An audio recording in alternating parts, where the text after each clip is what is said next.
Envy of the Heavens, Tipu Sultan Summer Palace, Bangalore, India. Presented by Holidays on Shoestrings. Bangalore, or Bangalore as it is now called, is home to a number of historically significant people, and one of the most notable is Tipu Sultan, the ruler of the Kingdom of Mysore from the year 1782 to 1799. His penchant for imposing architecture is well known, and one of them being the Summer Palace. It was his imperial summer residence and was often referred as Rash-e-Jannat, or Envy of the Heavens. This palace is a nice reminder of a bygone era. Now, almost 250 years old, the building is remarkably sturdy with huge fluted pillars made entirely of pure teak wood, topped by majestic carved archways, elegant staircases, meticulous motifs, and two intricately carved wooden protruding balconies. The walls are replete with arch-shaped niches, presumably for lamps, with rectangular niches above.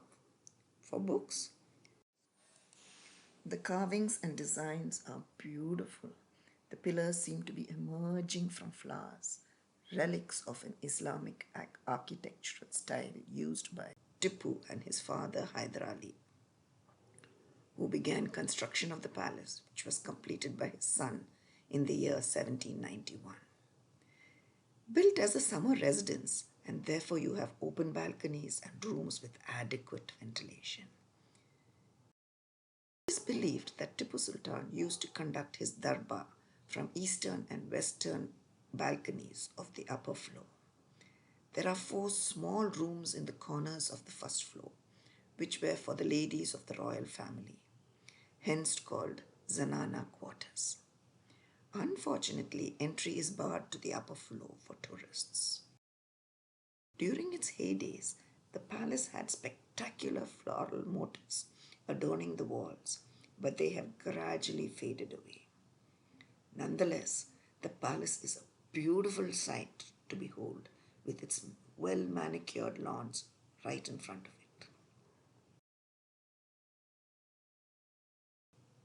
The ground level has 2 rooms, out of which the central room has been converted into a small museum. It is filled with many treasures belonging to Tipu Sultan, such as his clothes, crown, weapons, portraits, trinkets, and other belongings. The walls are adorned with paintings depicting the grand throne of the Sultan.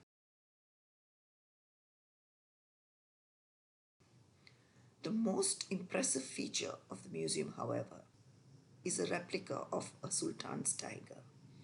It is a mechanical tiger that is shown killing a British soldier. The original version of it is placed in Victoria and Albert Museum, London. At the entrance is a Farsi inscription. Reading the translation by Benjamin Rice, a British historian, archaeologist, and educationalist, who had made it his life mission deciphering Indian inscriptions, I was so fascinated that I just had to share it.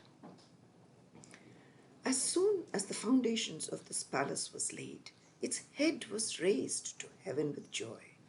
Oh, what a lofty mansion, a home of happiness, its summit being above the skies. It is a house of glass and purity. All who see it are struck with wonder. In magnificence, it rivals the sky, which hangs down its head with shame. The description alone of this palace, when heard by Faridin, it caused Hyder to go to his long sleep. I sought by computation, according to Tsar for the date, and an unseen angel said, "A house of happiness." When the painting of this new palace was finished, it cast the beauty of China into oblivion. I sought for this date from Kahir the Wise, who said, "Doubtless it is envied by heaven." The palace is small compared to our general idea of a palace, but its amazing wooden architecture is one thing that can be missed out. It still had that spooky feeling when you walk around the palace and imagine the things that may have happened around here. Thank you for watching.